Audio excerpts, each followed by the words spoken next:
매일 성경과 함께하는 오늘의 큐티 시간입니다. 10월 3일 오늘의 말씀은 열왕기상 12장 1절에서 11절입니다.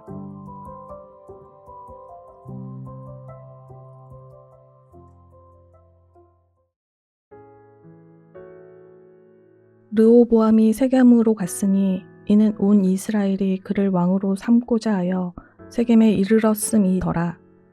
느밧의 아들 여로보암이 전에 솔로몬 왕의 얼굴을 피하여 애굽으로 도망하여 있었더니 이제 그 소문을 듣고 여전히 애굽에 있는 중에 우리가 사람을 보내 그를 불렀더라. 여로보암과 이스라엘의 온 회중이 와서 르호보암에게 말하여 이르되 왕의 아버지가 우리의 멍에를 무겁게 하였으나 왕은 이제 왕의 아버지가 우리에게 시킨 고역과 매우 무거운 멍에를 가볍게 하소서. 그리하시면 우리가 왕을 섬기겠나이다. 르호보암이 대답하되 갔다가 3일 후에 다시 내게로 오라 하매 백성이 가니라. 르호보암 왕이 그의 아버지 솔로몬의 생전에 그 앞에 모셨던 노인들과 의논하여 이르되 너희는 어떻게 충고하여 이 백성에게 대답하게 하겠느냐. 대답하여 이르되 왕이 만일 오늘 이 백성을 섬기는 자가 되어 그들을 섬기고 좋은 말로 대답하여 이르시면 그들이 영원히 왕의 종이 되리이다 하나 왕이 노인들이 자문하는 것을 버리고 자기 앞에 모셔있는 자기와 함께 자라난 어린 사람들과 의논하여 이르되 너희는 어떻게 자문하여 이 백성에게 대답하게 하겠느냐. 백성이 내게 말하기를 왕의 아버지가 우리에게 매운 멍에를 가볍게 하라 하였느니라. 함께 자라난 소년들이 왕께 아뢰어 이르되 이 백성들이 왕께 아뢰기를 왕의 부친이 우리의 멍에를 무겁게 하였으나 왕은 우리를 위하여 가볍게 하라 하였은즉 왕은 대답하기를 내 새끼 손가락이 내 아버지의 허리보다 굵으니 내 아버지께서 너희에게 무거운 멍에를 메게 하였으나 이제 나는 너희의 멍에를 더욱 무겁게 할지라. 내 아버지는 채찍으로 너희를 징계하였으나 나는 정갈 채찍으로 너희를 징계하리라 하소서. 이제 이스라엘은 11장의 경고대로 단일 왕국에서 분열 왕국으로 본격적으로 나눠지기 시작합니다. 솔로몬의 죽음 이후 통일 이스라엘의 역사는 막을 내리고 그의 아들과 솔로몬의 신하가 서로 대립하게 됩니다. 그것도 솔로몬의 아들 르호보암이 공식적으로 왕이 되었음에도 불구하고 매우 어리석은 결정으로 시작됩니다. 솔로몬의 우상 숭배의 씨앗이 분열의 순으로 발화되는 과정입니다. 다윗과 맺은 언약에 스스로 매이신 하나님의 그 신실하심으로 이스라엘 가운데 항상 등불을 남기시려는 하나님의 은혜가 아니었으면 벌써 없어질 나라였습니다. 결국 심판의 길, 분열의 길로 갑니다. 12장 23절을 보면 남쪽 유다 다윗 왕가에는 유다와 베냐민 지파만 남게 됩니다. 우리는 앞으로 특히 열왕기상하 전체 맥락에서 오늘 열왕기상 12장부터 14장까지가 북왕국이 떨어져 나가 분리된 이야기라면 열왕기하 17장은 북왕국이 완전히 죽음의 낭떠러지로 떨어진 멸망한 이야기임을 알 수 있습니다. 이 두 부분, 북이스라엘 시작과 끝을 보여주는 이 이야기 한가운데 북이스라엘의 가장 악했던 오므리 왕조의 바알 숭배가 있습니다. 오므리의 아들이 아합이고 그의 아내가 이세벨입니다. 열왕기 전체 본문에서 상당히 많은 부분을 차지하는 이 열왕기상 16장 22절부터 열왕기하 12장 21절까지가 바로 열왕기 전체 중심 이야기이기도 합니다. 이때 엘리야 엘리사 선지자도 활발하게 사역했던 시기였습니다. 오늘 본문 열왕기상 12장부터 열왕기하 17장까지에서 먼저 멸망하게 될 이 북이스라엘 역사는 그야말로 분열의 끝판왕이라 해도 모자람이 없습니다. 20명의 왕들 제위 기간이 평균 10년을 채 넘기지 못합니다. 특히 북이스라엘의 5번째 왕 시므리라는 사람은 4번째 왕 엘라를 암살하고 왕위에 오릅니다. 그리고 왕위에 오른 지 7일 만에 스스로 왕궁에 불을 지르고 그 불 속에 뛰어들어가 스스로 자기 목숨을 버립니다. 그리고 시므리가 죽은 후에 디브니라는 또 왕이 있는데 이는 오므리에 맞서 백성들이 세운 왕으로 북왕국 안에서 이런 식으로 자기들끼리도 분열하고 있는 모습을 봅니다. 그리고 여로보암 이후 나답, 바아사, 엘라, 시므이로 이어지는 이 왕들 모두가 전쟁과 또 두 번의 암살 그리고 자살로 정권이 바뀌고 있습니다. 남유다가 유다를 중심으로 20명의 왕들이 평균 17, 8년 제위기간을 이어가면서 350여 년간 단일 왕조를 이어간 것에 반해 북이스라엘의 역사는 210년도 채 되지 않은 채 서로 죽고 죽이며 왕조가 9번이나 바뀌면서 끊임없는 내부의 분열을 악순환하고 있습니다. 그 시작이 바로 오늘 본문입니다. 르호보암이 세겜으로 갔습니다.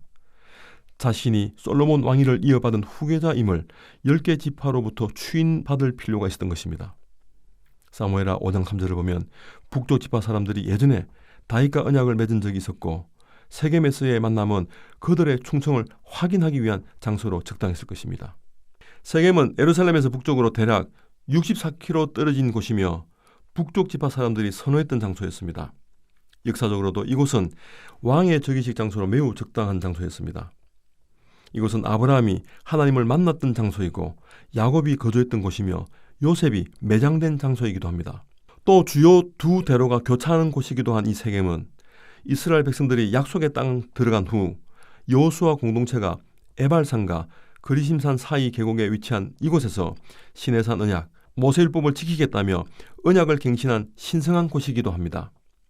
4장 7절을 보면 솔로몬이 왕과 왕실의 양식을 공급받기 위해서 온 이스라엘 12지방 관리를 두고 있습니다. 1년에 한 달씩 양식을 왕실로 공급받았습니다.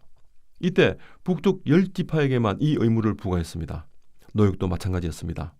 남쪽 유다 중심으로 정책을 펼쳤기에 북쪽 사람들에게는 불만이 많이 쌓였습니다. 그런데 지금 르호보암은 북쪽 10지파 사람들의 신임을 얻어야 하는 상황입니다. 그런데 북지파 사람들이 그동안 쌓인 불만을 토로합니다.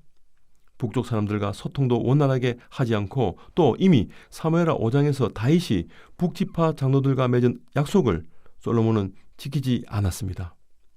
북지파 사람들 입장에선 무시당한 기분이었을 겁니다. 남쪽 사람들과 함께 져야 할 세금과 노역의 짐을 그동안 자신들만 져왔음을 토로하면서 4절의 표현대로 우리에게 시킨 고역과 매운 무거운 명예를 가볍게 해달라고 요청합니다. 이 이야기를 들은 르호보암은 3일간 숙고의 시간을 가지고 대답하겠다고 합니다. 그리고 아버지 솔로몬과 함께 있었던 경험 많은 어르신들과 또 자신과 함께 자랐던 또래 사람들의 조언을 구합니다. 어르신들의 조언은 경험과 지혜에서 나온 혁신적인 조언이었습니다. 하나님의 형상이며 하나님 나라 공무원으로서 왕의 역할을 정확하게 인식하도록 돕는 조언이었습니다.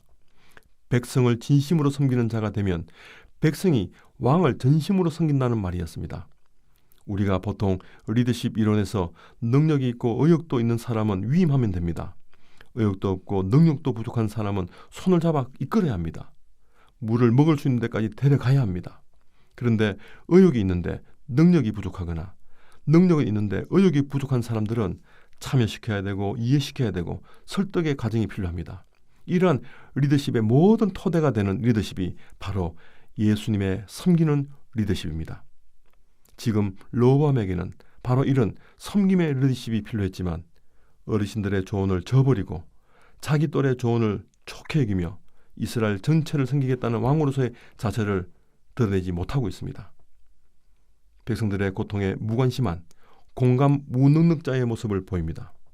이방 나라의 군주처럼 군림하는 압제자의 본성을 드러낼 것입니다. 이스라엘 공동체 안에 이집트 바로 같은 또 다른 갑질러가 생긴 것입니다. 오늘 본문을 통해 특히 르호보암의 모습을 통해 우리의 한계도 봅니다. 우리는 저마다 자기가 발붙여 사는 곳에서 편한 방식대로 인식하는 존재들입니다. 그래서 나와 다른 목소리, 더 낮은 곳에서 들리는 소리에 귀를 기울이지 못할 수가 있습니다. 신앙은 결국 듣기 능력입니다. 읽기의 능동태가 듣기입니다. 매일 읽기로 시작하는 이 묵상이 바로 듣기 능력이 강화되는 시간입니다. 오늘도 어떤 소리에 귀 기울이고 살아야 하는지 스스로 돌아보는 하루가 되시기를 주님의 이름으로 소망합니다. 함께 기도하겠습니다. 하나님, 신앙은 결국 듣기 능력임을 생각하게 하는 시간입니다. 먼저 위로부터 들려오는 하나님의 말씀 잘 듣게 하시고 그리고 아래로 또 좌우로 들리는 우리의 이웃과 또 주 안에서 가독된 형제자매된 지체들의 소리에도 귀 기울이며 특별히 하나님의 비피조 세계의 신음소리도 잘 드러내는 우리들의 신앙과 삶이 되기를 예수님의 이름으로 기도드립니다. 아멘.